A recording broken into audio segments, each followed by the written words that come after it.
Buenas tardes y bienvenidos a la mesa redonda que es la única mesa redonda de la sala de fotónica. Yo esperaba que hubiera habido 2 o 3 antes para ir aprendiendo de cómo hacían, pero no, nos han dejado solos. Entonces, la mesa redonda que trata sobre lo que se conoce como soberanía estratégica en tecnología de microchips, pero nosotros vamos a centrar, a ser posible en lo máximo, en la soberanía estratégica y tecnológica en el área de fotónica. Los ponentes de esta mesa, mi nombre es Carlos Domínguez, soy el moderador, y los ponentes van a ser Miguel del Cañizo, de Bulnet Capital, José Carmain, catedrático de la Universidad Politécnica y, socio fundador tanto de VLC Photonics como de Impronics, y Jimena García Romeu, que es CEO de la compañía Acción. Ahora, cada uno de ellos va a hacer una pequeña presentación de quiénes son sus compañías, a qué se dedican, y a la vez os pediría que, si podéis, en una corta intervención, intentéis explicar lo que es para vosotros la soberanía estratégica o soberanía tecnológica. Te he pillado descolocado, Miguel. Sí, no, aparte primero la Jimena. Empezamos por Jimena. Sí, claro. En situaciones de peligro, primero las mujeres. Mira, es que tengo un problema, porque estoy mirando allí y aquí los tengo descolocados. Aquí tengo el primero, y allí también a Miguel, en la transparencia que tiene detrás. Pero bueno, empecemos. Jimena, Bueno, por favor. nosotros acabamos de hacer una presentación, entonces sabéis que somos Alcen Photonics, que nosotros hacemos diseño fotónico, fotónica integrada, con una vocación de facilitar y masificar la fotónica. Es entonces un modelo basado en IP que esperamos que sea escalable en un medio-largo plazo. ¿Qué es la soberanía? La soberanía en fotónica, ¿no? El tema de la soberanía es un tema como muy conflictivo, ¿no? Porque es una palabra que se ha usado mucho en política, ¿no? Que ha generado muchos conflictos, todo en este país por lo menos, pero que genera conflictos desde el siglo XIX de mucha relevancia, y que parece que tenía muchas connotaciones negativas en el pasado, ¿no? Venimos de una época de hablar de globalización, en la que parecía que era muy fluido y muy fácil trabajar con cualquiera en cualquier momento, que íbamos a tener un acceso no limitado a los recursos, ¿no? Y los últimos meses nos hemos dado cuenta que quizá no es así, ¿no? Entonces, ¿qué es la soberanía estratégica? Es cómo logras mantener una posición que asegure tus suministros críticos. Entonces, ¿qué es estratégico? Es que es crítico, pero no solo para el presente actual, sino de cara al futuro. No se trata solo de asegurar el agua o el gas. ¿Cómo aseguras que tu población va a tener un trabajo cualificado, ¿no? Para mí, yo creo que va más allá de pensar en el presente, sino de entender cuál es el marco en el que un Estado necesita garantizar recursos para sus ciudadanos. José Carlos. Buenas tardes. No tengo nada encendido. Buenas tardes. Pues en principio, Impronics ya la presentó Daniel Pérez ayer. Es una empresa que hace fotónica programable. Es un concepto inventado y propio de España, y que en donde somos pioneros. Y en la UPV pues hacemos investigación en fotónica desde hace 32, 33 años. Bueno, para mí la soberanía tecnológica en este caso consiste de alguna manera como muy concreta en identificar cuál es nuestra cadena de valor y tener al menos una solución A y una solución B que sea capaz de proporcionar o de estar activa dentro de toda esa cadena, incluyendo con ello también la formación. Coincido mucho con lo que acaba de decir Jimena, y luego intentaré exponer una de las cosas que ha cambiado muy radicalmente, es el tema de la globalización. Y eso es lo que hace que probablemente las rutas que llegaron a un desarrollo exitoso de algunas compañías, de las que voy a hablar ahora luego más tarde, hoy en día no pueda replicarse. Por eso es muy importante seguir unas prácticas buenas que la electrónica nos ha mostrado, pero también tener en cuenta cuáles son las limitaciones de estos tiempos, que son sustancialmente diferentes desde el punto de vista geopolítico, fundamentalmente. Gracias. Miguel. Pues yo soy Miguel del Cañizo, soy socio fundador de Bullnet Capital. Somos un fondo de capital riesgo que llevamos más de 20 años invirtiendo en proyectos de alta tecnología en España. Ahora se llama Deep Tech, es el nombrecito de Marras. Y justo nos entretuvimos en poner un circulito, bueno, un arito en las compañías que son fotónicas, podemos denominar así porque hay algunas que es un poco discutible, y son 11 compañías de las últimas inversiones que hemos hecho ya con nuestro fondo cuarto, que acabamos de hacer un primer closing de 40 millones de euros sobre Big Wave, que es un grupo que conoceréis a Guillermo Carpintero de la Carlos III de Madrid, que hemos hecho un spin-off, y Qusait, que ya le presentó Carlos. Y empezamos, de hecho, con Anafocus, que fue el primer spin-off del CSIC en el año 2001 o 2002. Entonces, con respecto a la pregunta general o al título de la mesa redonda, yo diría que yo tengo mis opiniones particulares sobre qué debe hacer un país como España en la cadena de valor de diseño en microelectrónica o en fotónica, y seguro que es interesante entrar. Yo creo que hay consideraciones pues de pura lógica, de que no podemos hacer, por poner un ejemplo muy actual, no podemos hacer como ha hecho Rusia con la parte militar, donde han querido ser, con un presupuesto reducido, invertir el 80% de todos sus recursos en una fuerza estratégica, en modernizar la aviación, la no sé qué, no sé cuántos, y al final han dejado de inversión un 20% para el ejército de tierra, que es el que tiene que hacer el trabajo, entre comillas, el horrible trabajo, y que está fracasando absolutamente. Bueno, es para decir que obviamente no podemos, ni como España, ni incluso como Europa, hacer todas las cosas que...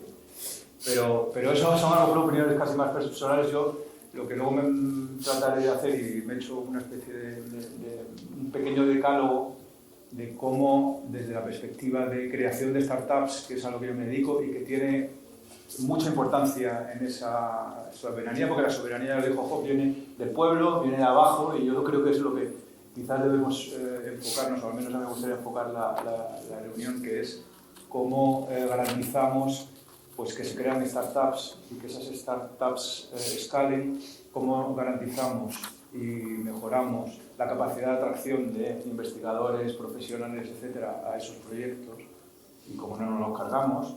Y bueno, y luego toda la parte de protección de IP, que sería el tercer capítulo que yo creo esencial para un país como nosotros en el mundo de la fotónica.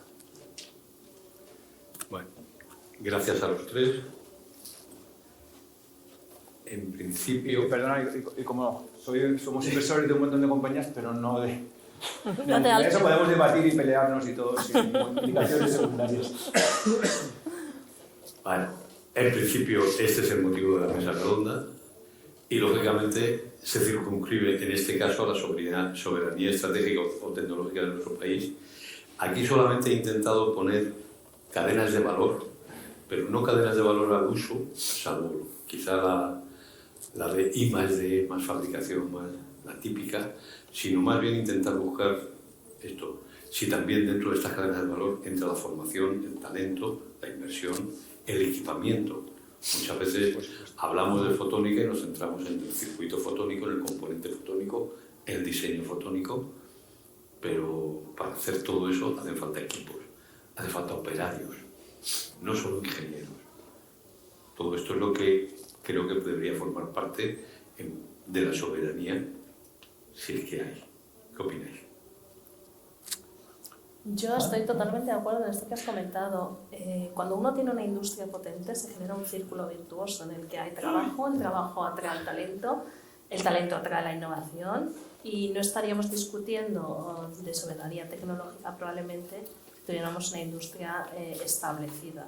Es verdad que las tecnologías, el conocimiento, que solía ser una barrera de entrada en el pasado, cada vez es algo más líquido. Nunca nadie ha tenido tanto acceso a formación como hoy en día. Puedes meterte en internet, mejor, peor, luego hará falta ir a la universidad, hacer un curso, pero sí que es verdad que el acceso es muy fluido. Sin embargo, el acceso a los recursos necesarios para generar negocios que retengan ese talento es mucho más complejo, ¿no? Especialmente en Europa. Hay pocos fondos, por ejemplo, como Bullnet, que se dedica a invertir en Deep Tech, y que además en los últimos años hemos entrado en dinámicas de éxito económico muy rápidas que no se corresponden con las dinámicas tecnológicas o industriales. Entonces, políticas que sean capaces de generar un ecosistema privado que genere, que atraiga el talento, que lo genere y que se retroalimenta son muy complejas, yo creo, porque precisamente no estamos en un momento cultural en el sentido de un éxito rápido.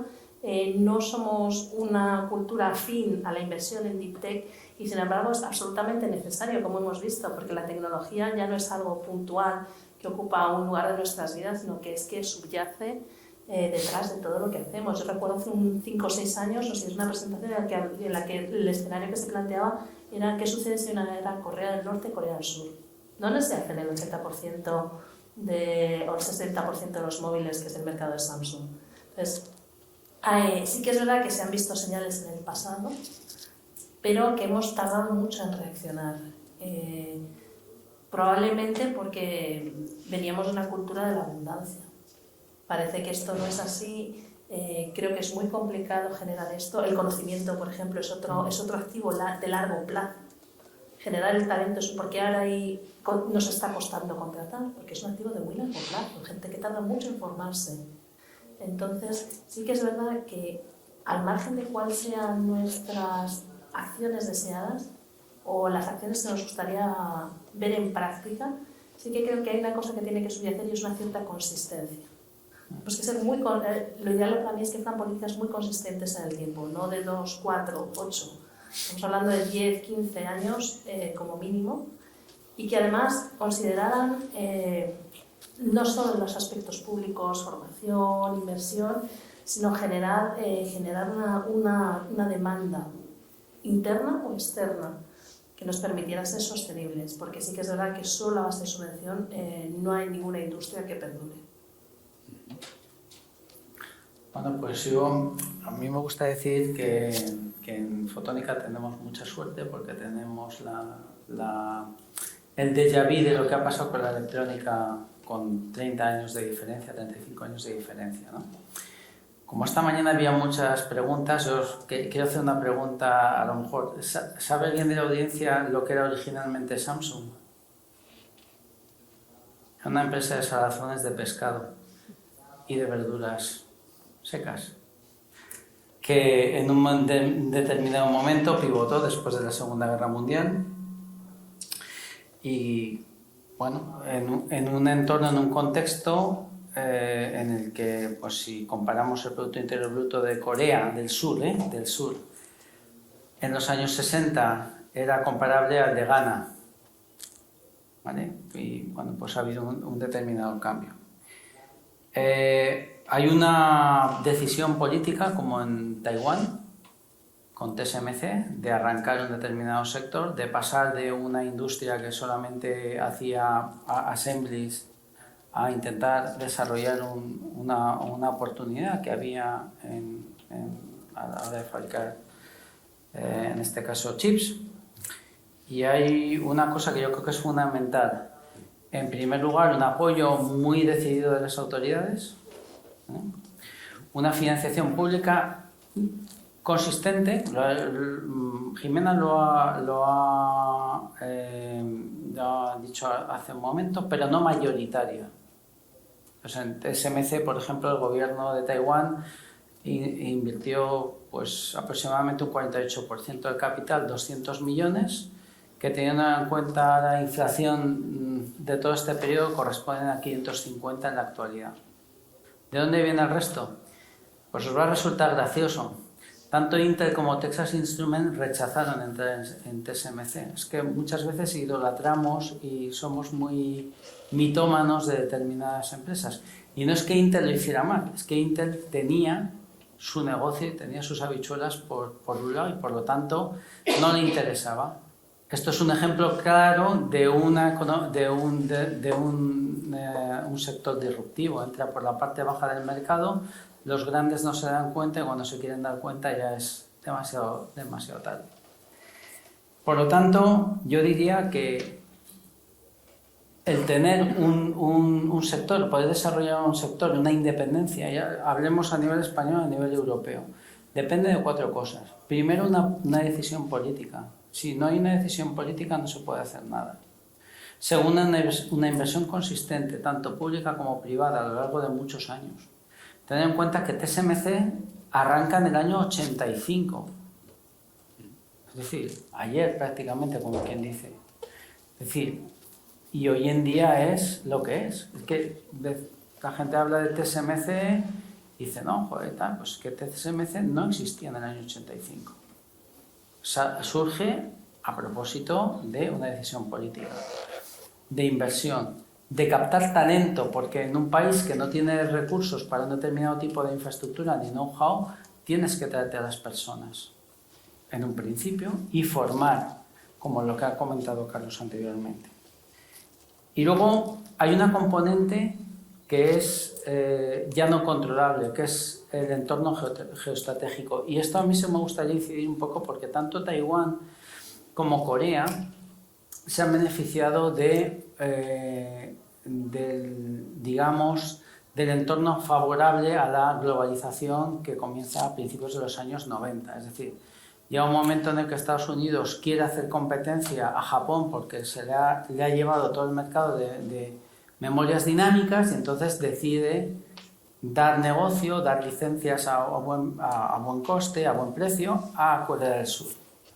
Lo mismo pasa con Taiwán. En Taiwán ni Intel ni Texas invierten, pero invierte Philips, que ha salido. Entonces, aparte de eso es el talento. Y esas son las cosas que yo creo que hacen falta de modo general para que nosotros, en el entorno que sea español o tal, o europeo, podamos desarrollar. Estamos a tiempo. En Fotónica no tenemos nada que envidiar como país a ningún país del mundo.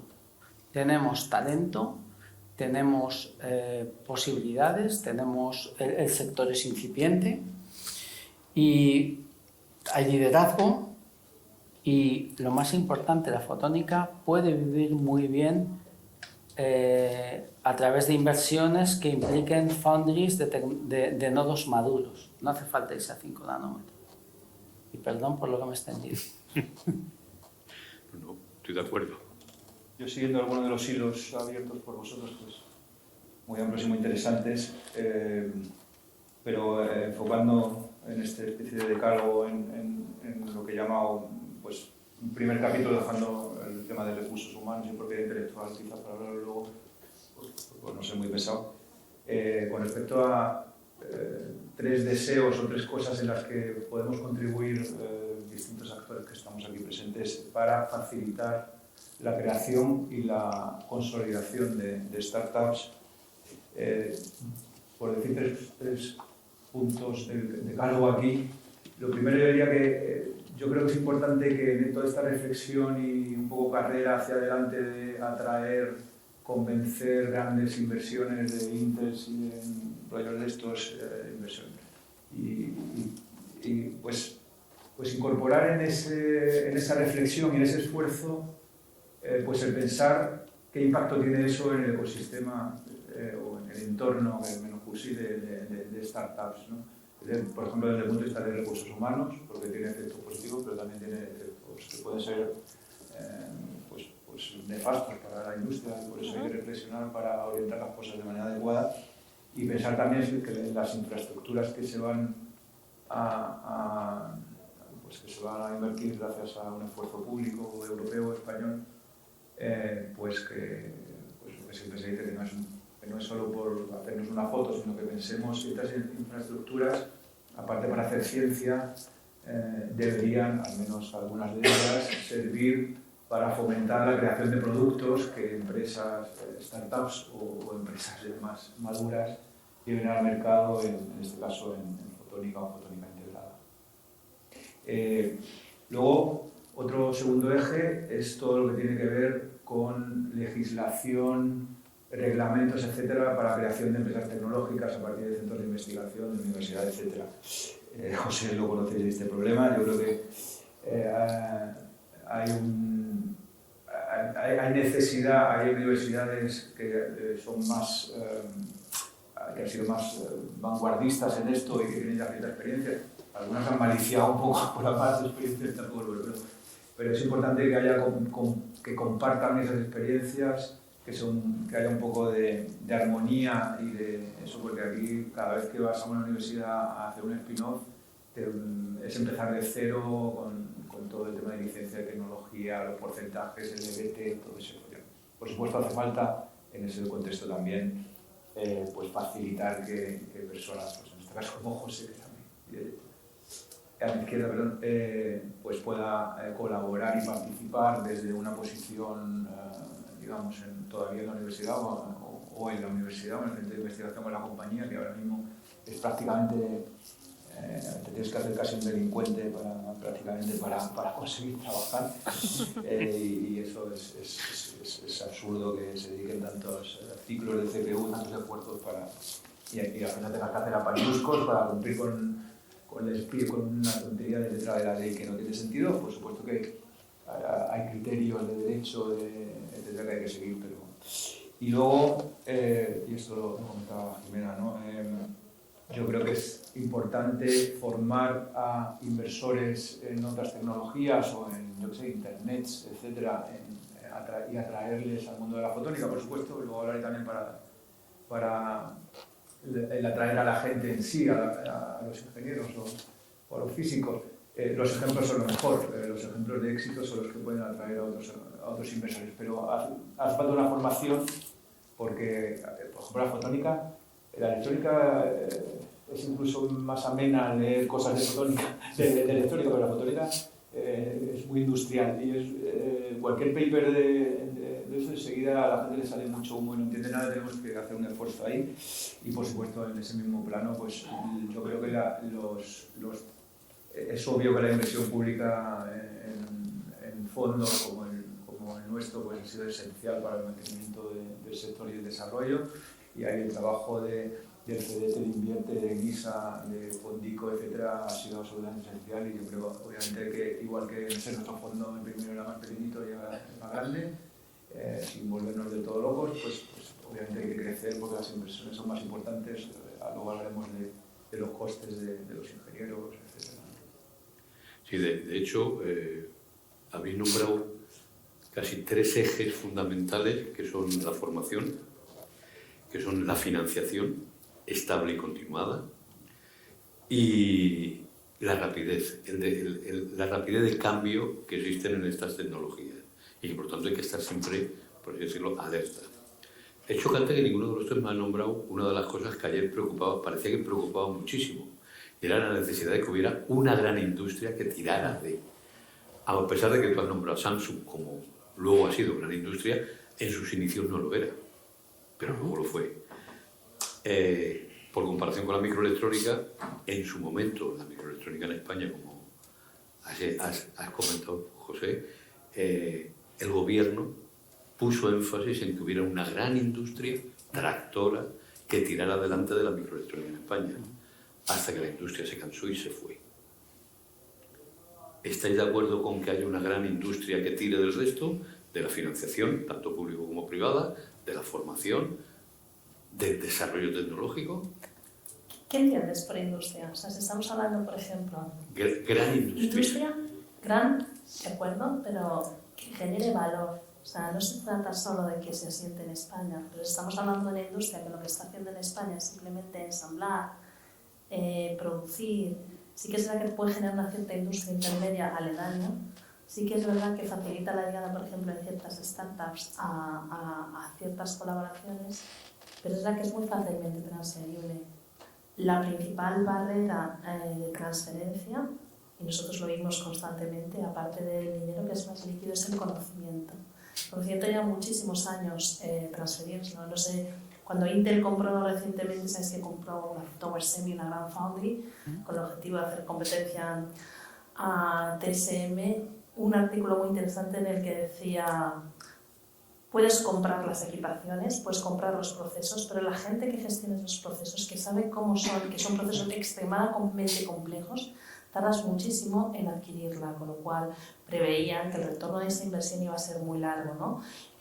Pues si estamos hablando de montar una industria que lleva a cabo procesos de valor en España o en Europa, cuya transferencia es compleja, sí que es verdad que nos garantizamos de una cierta soberanía. Para mí soberanía es la relación con la definición de ventaja competitiva, ¿no? Que no solo te tiene que diferenciar, sino que te tiene que diferenciar sostenidamente en el tiempo. Si no puedes sostener en el tiempo esa diferenciación, no es una ventaja. Entonces sí que es cierto que la industria tractora puede ser interesante, puede tener mucho sentido, pero siempre y cuando no nos fijemos solo en que sea muy grande, que tenga un nombre muy grande, muy reconocido, pero sí que sea capaz de atraer un cierto valor añadido al lugar donde se asienta. De otro modo, volvemos a entrar en esta dinámica perversa en el que subvencionamos una serie de actividades, pero que no generan a su alrededor algo sostenido en el tiempo, con lo cual es una inversión que en el largo plazo no tiene un retorno. Claro, a mí me gusta mucho esa reflexión y también yo insisto en que estamos 35 o 40 años detrás. Las tecnologías son un poco diferentes en fotónica y en electrónica, pero los conceptos de alto nivel para mí es que es diáfano que son exactamente iguales. Entonces, creo que en este momento y en el contexto en el que estamos no es estrictamente necesario que haya una gran empresa detrás, porque pues por la misma razón de que no había una gran empresa que tirara en electrónica hace 40 años. Hace falta mercado, hace falta desarrollar producto y desarrollar productos que puedan penetrar, porque cuando antes me he referido a la financiación sostenida, la pública, bueno, pues va a través de presupuestos.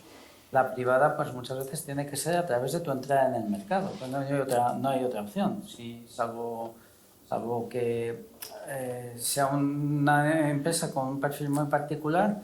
Tu validación está en el mercado, tú tienes que vender y si lo que haces tiene utilidad y te lo compran, pues sobrevivirás, ¿no? Está claro. Probablemente sí que es verdad que a diferencia de hace muchos años, ahora sí que hay gran empresa electrónica que es un potencial cliente de la fotónica. Eso no lo tenemos que olvidar nunca y que eso no existía antes cuando se desarrollaron los primeros chips electrónicos. Pues probablemente los grandes clientes eran pues agencias de defensa, por ejemplo, ¿vale? Y ese contexto ha cambiado. Entonces, yo creo que en mi opinión, pero claro, esto hay que mirarlo. En mi opinión, lo que hace falta es reconocer que en este momento la fotónica es una tecnología o un sector que es muy intensivo en conocimiento, que quedan las facilidades, como decía Miguel hace un momento, es decir, que cuando alguien quiera sacar una spin-off, una startup de una universidad, no haya problemas, pueda entrar capital, que también es una diferencia. Antes no entraba tanto capital riesgo, era más bien pues el apoyo de grandes empresas, ¿no? Pero eso ha cambiado, entonces tiene que haber una de las maneras, digamos, de fomentar es facilitar a través de una legislación, como ha indicado Miguel, muy flexible y no que estemos siempre bajo la esta de la sospecha, ¿no? Que parece que tenemos intereses como muy oscuros, ¿no? Por querer sacar una empresa adelante, porque la gente trabaje y encuentre empleos de calidad y desarrollemos un sector que sea un poco diferente, ¿no? de lo que hay en el país en particular. A mí me encantaría y soñaría con que hubiera en España grandes compañías tecnológicas que me compraran los productos de estas startups y que luego incluso compraran las compañías. Luego seguramente podemos hablar de esa problemática, pero desgraciadamente no es el caso y seguro que se les puede educar un poco a que sean un poco más arriesgados y que Telefónica o quien sea, pues sea más arriesgado con ese tipo de cosas. pero no soy nada, no tengo muchas ilusiones ahí, yo no soy muy romántico, ¿no? Yo, pero bueno, yo un poco diciendo con esto de los recursos, que no sé si luego lo vas a sacar como tema principal, pero para que no se quede en el tintero. No voy a sacar mucho más, Vale, pero vale. mucho más tiempo. Vale. Sí, yo creo que aquí, sean grandes infraestructuras que vengan o lo que estamos viendo un poco del entorno de startups, etcétera, yo creo que es esencial, un poco en el sentido también de lo que decía José, es cómo atraer, por una parte, a investigadores y por otra parte a jóvenes, a gente experimentada en el mercado, etcétera, a proyectos de alta tecnología, en este caso de fotónica, ¿no? Yo creo que la base, por lo menos lo que nosotros consideramos esencial y cómo nos ha funcionado, son los ejemplos. Si no, es la envidia, es el no, estos tíos lo que se están forrando, se están aprovechando de los recursos públicos, no sé cuánto.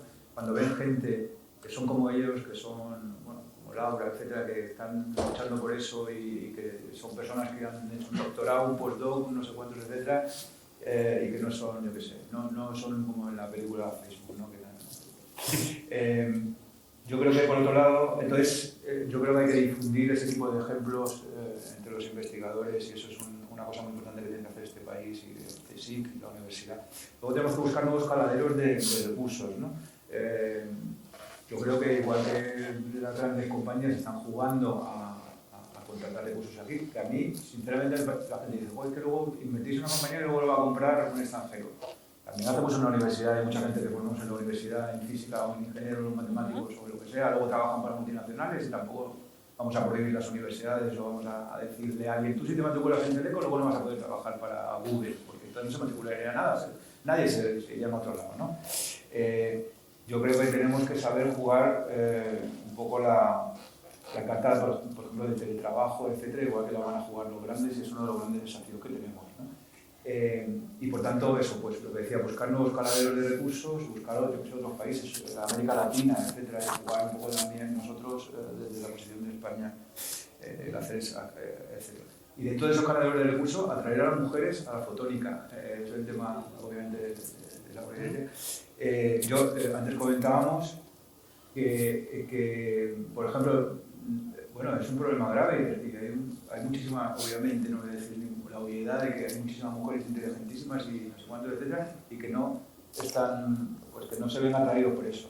Por supuesto hay una cosa de educación social, etcétera, pero que a lo mejor eso va a ser muy lento y tienen que leer como el libro de Laura y ver muchas cosas y muchas películas y novelas y todo esto. Pero, por ejemplo, en la bioingeniería se ha visto que los estudios de bioingeniería, los cuales ya luego han sabido traer a la mujer porque son más sensibles, por las razones que sean, o resuenan más con los temas de vida, de bio, etc. Pues a lo mejor es un terreno donde podemos recuperar recursos. Bueno, y luego, también en tu vertiente universitaria, pero es una política importante, yo creo que tenemos que hacer ciclos de formación Deep Tech en la universidad. Que aborden, aparte de cosas realmente de tecnológicas, punteras, de reciclado, como los cursos que enseñabas antes, etc., pero también ingeniería de producto. Nosotros lo que más necesitan las compañías son, por supuesto, jefe de producto, jefe de proyectos, etc., pero eso más o menos la gente ha hecho cosas y puede hacer, pero un jefe de producto que sepa hacer ingeniería de producto, que sepa hacer productización, que es una palabra horrible que me inventé yo un día y que me arrepiento mucho, pero porque que es, oye, de una prueba de concepto, luego esto tiene que llevarlo a un hospital y tienes que curar a alguien o lo tiene que tener una antena de telecomunicaciones y eso es un producto y pasan millones de cosas y un montón de años y de horas, hombre, ¿no? Y eso hace falta recursos, hace falta hacer marketing de high-tech, hay que hacer gestión de propiedad intelectual, cómo se hace una estrategia de patentes, pero luego habla de no quiero extenderme demasiado. Bueno, gracias, pero no vamos a tener mucho más tiempo porque acabamos a las 4:30, entonces creo que sería el momento de que los oyentes o los presentes aquí hagan las preguntas que crean pertinentes a la mesa. Si es que hay La propiedad intelectual lo aprovecho. no vale... Bueno, yo te pregunto, como somos una empresa de IP y nos obsesiona mucho el hecho, una cosa que a mi equipo mueve mucho, y estamos de acuerdo contigo, es muy similar, es mi equipo viene de la ciencia y lo que se da cuenta es que ellos hacen proyectos, han trabajado en sus tesis, no sé qué, y eso se ha quedado en un cajón. Tengo una patente, como dice una amiga mía, no, sí, la tengo en la pared de mi salón. Entonces, ¿cómo crees que podemos desactivar? Porque para nosotros es muy relevante, es una fuente también de crecimiento de nuestro proyecto, de nuestra visión. ¿Cómo crees? ¿Qué clase de políticas crees que facilitarían que toda esa IP que hay sin industrializar, sin devolver un retorno que ha costado mucho esfuerzo, porque esté subvencionado o no el proyecto, son años de formación de las personas, eso os recuerdo que es tiempo y es dinero público? ¿Cómo sacamos un retorno? ¿Cómo facilitamos el retorno de la IP en un entorno en el europeo en el que nos dejamos muchísimo dinero en investigación y en formación de posgrado universitario? Bueno, yo puedo contar la experiencia de la universidad y la mía en particular.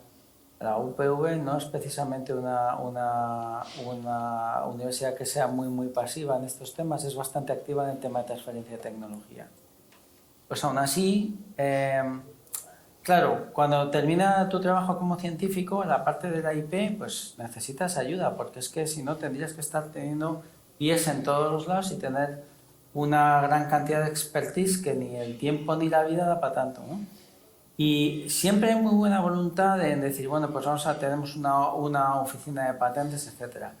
La realidad, y tengo que decirlo, es que yo el caso que conozco es que hay buenos profesionales, pero hay muy pocos recursos. Es decir, 1 o 2 personas para llevar todo el tema de las patentes de una universidad como la Politécnica es manifiestamente insuficiente y por lo tanto al final terminas tú teniendo que hacer gran parte de ese trabajo que tenían que hacer por ti.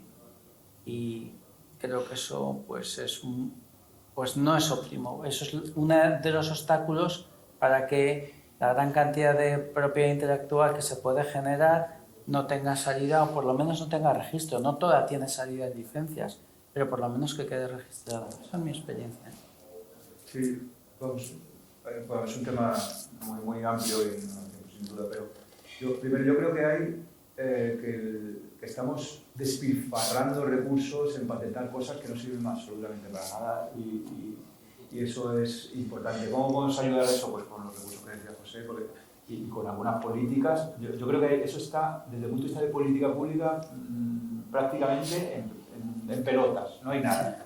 Y yo creo que es un sitio donde se podría desarrollar una política pública muy importante. Primero, ayudar a la gente a decirle, oye, qué patentamos y qué no patentamos. Que no sea solo porque en mi contador de valoración, para no sé qué tal, me pongan los patentes como que si patento un bolígrafo a estas alturas, pues también, clean, ¿vale? Entonces, porque se gastan millones de euros. Y nadie sabe esto para qué es una política defensiva, es una política cuál es la estrategia, etc. Eso es un poco el primer aspecto. Y luego, yo creo, y ayer, por ejemplo, hay una iniciativa que a mí me parece extraordinaria, y como decía un jefe mío francés, el copier este Gagné, que es, lo que hace es copiarse de la gente que hace las cosas bien. Y los ingleses, que obviamente después del Brexit, han hecho este tipo de reflexión, donde tienen 100 empresas de microelectrónica, que es casi como el resto de Europa, etc., han dicho, oye, pues, ¿dónde es la cadena de valor? ¿Dónde apostamos? ¿Dónde es absurdo? Porque no tenemos 5 billones para hacer no sé qué.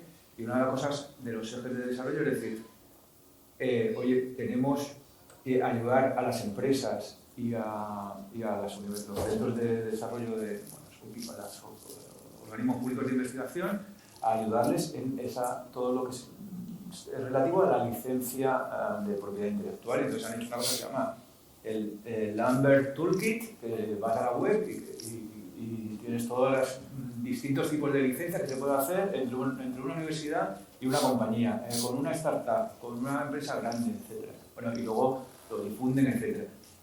Igual que luego tienen políticas de ir a defender tu propiedad intelectual, porque una cosa es, tú haces patentes, pero luego te las vulneran y eso, y es que se entera el empresario, pero no se entera nadie, etc. Bueno, pues seguramente es un terreno donde otros países han hecho políticas un poquito más de que haya gente de las embajadas o no sé qué, que vaya a ver qué pasa y que vaya a defenderlas, donde se podrían hacer seguramente cosas, ¿no? Pero eso, es un terreno que yo creo que hay room for improvement, porque es que no hay prácticamente nada y es un despilfarro de dinero y de esfuerzo y de tiempo y de dispersión.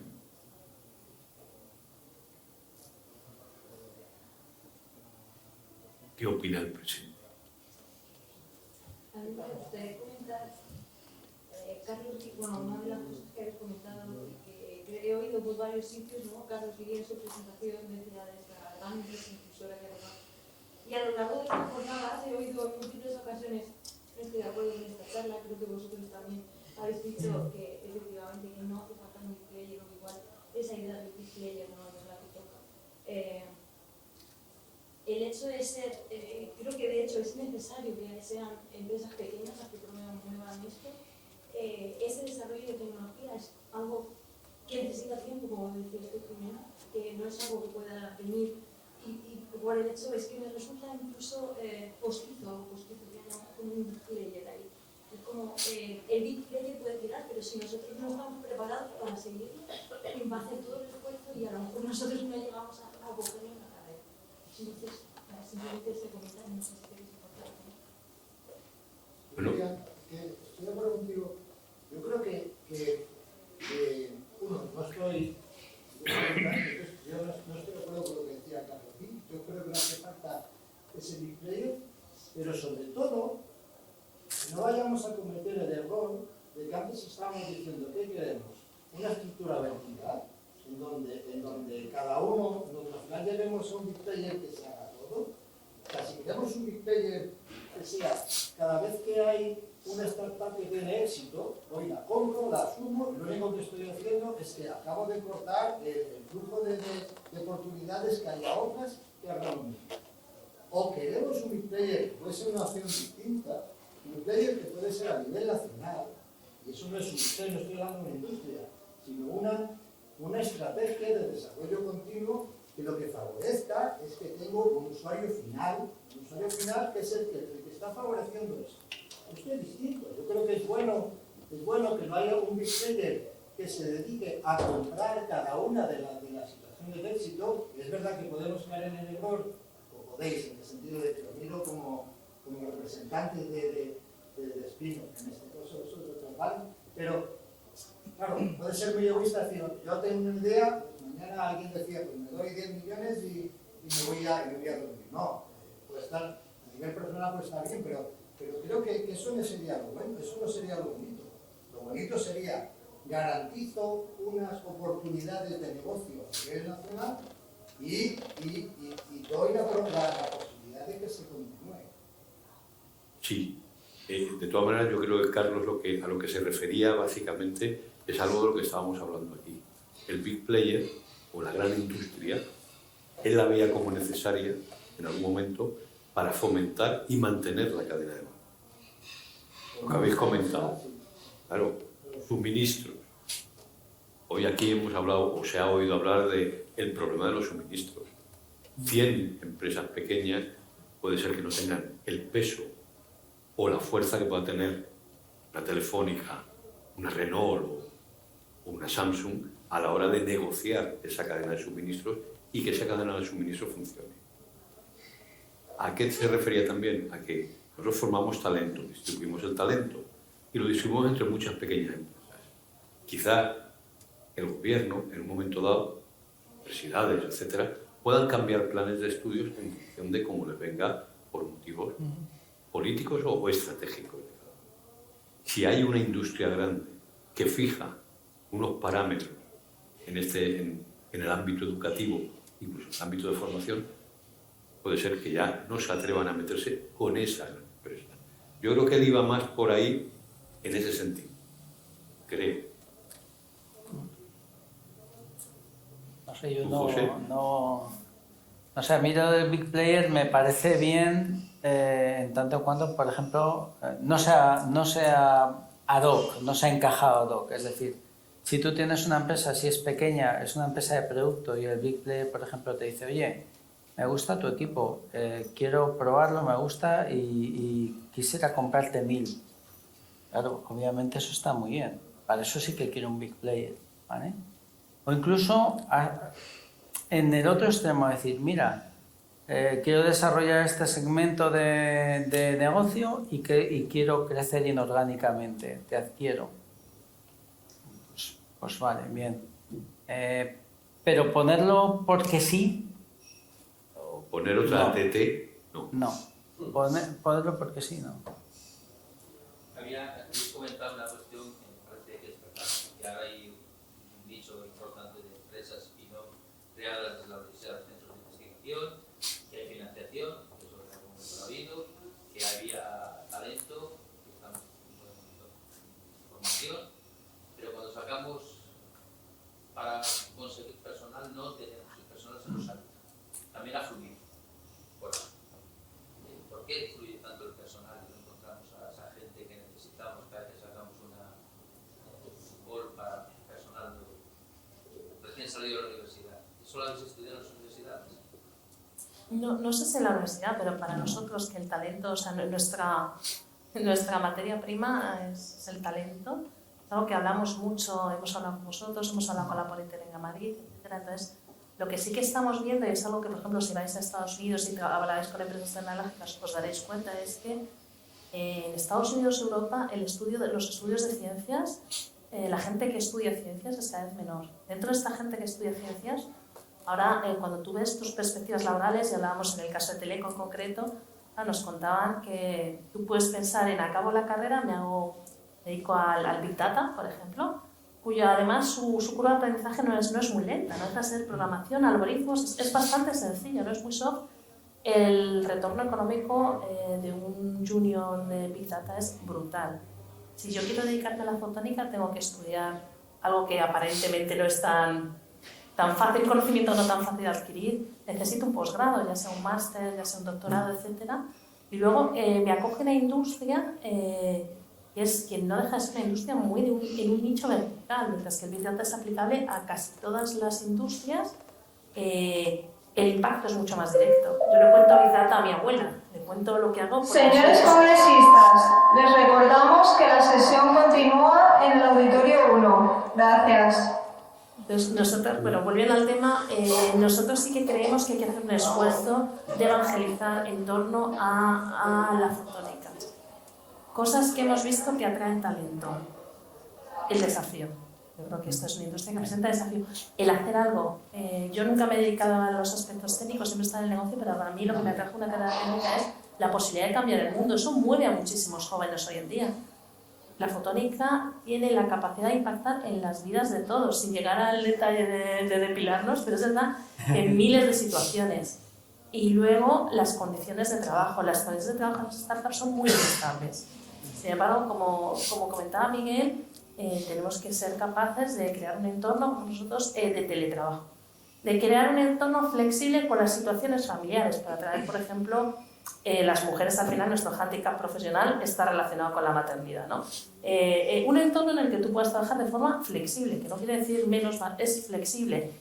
Un entorno en el que abierto de comunicación, a nosotros todas estas cosas nos están ayudando en un momento complicado de adquisición de talento a adquirirlo. Y la conversación sobre cómo llevar más gente a la fotónica la tenemos abierta con las universidades. Creo que también desde la empresa tenemos que hacer un esfuerzo en conectar con ellos, en ayudar a explicar a la gente que hay un mundo de desafíos y que es el mundo del futuro. Que ellos van a tener una carrera 20-30 años y el Big Data está ya, pero 20-30 años veremos cuál es el tamaño del mercado, ¿no? A ver, yo diría que el encontrar gente buena en programadores de C++, o diseñadores, eso siempre es muy difícil. Aquí y en Albuquerque.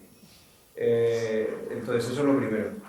Ahora hay un aspecto que nos ayuda, que es que hay una cierta moda, imagen positiva, etcétera, de las startups. Hace una semana hablaba con el director, un amigo director de HP del centro en León, y me decía, la gente no se me va a IBM o a Accenture, se me van a startups. La gente más dinámica y más buena, etcétera. Entonces eso favorece un poco. Tenemos el desafío del teletrabajo, que eso, los efectos van a ser ejemplo, había no sé, estamos todos los días con este tipo de circunstancias de gente que se quiere venir o que tal, y que le ofrece Cisco el hacer teletrabajo de un trabajo de laboratorio fotónico en Málaga. Entonces eso, y por supuesto con salarios, etcétera. Entonces eso es un desafío que tenemos que saber jugar y usar, porque obviamente el teletrabajo en una startup, etcétera, tiene un impacto más negativo que en una gran empresa, por razones obvias. Y bueno, pues luego hay un tema salarial, etcétera, pues que hay que adecuarse a un mercado que también hay modas, hay de repente van a despedir no sé qué, y eso va. Pero también hay un aspecto del nivel de los ingenieros. Yo creo que ingenieros físicos, matemáticas, a mí personalmente es lo que más me preocupa, más que haya que pagarle más a la gente, que si podemos me parece estupendo, pero no en la Universidad de Valencia, pero en otros sitios el nivel, precisamente porque la gente tiene menos ganas de abordar estudios complejos y difíciles, a lo mejor tienen menos capacidad de sacrificio, no lo sé, pero que la gente baja el listón y baja el nivel, y yo creo que eso, el éxito que ha habido en la industria de los ingenieros físicos, de los matemáticos españoles, eso hay que darle la vuelta y volver a retunear eso, porque era una cosa que teníamos y que no debemos perder. Entonces eso es un esfuerzo que hay que hacerse. Bueno, pues muchas gracias a los tres, muchas gracias a todos los presentes, y con esto damos por finalizada, porque si no, no van a volver a llamar al orden. A gritar. Gracias a todos.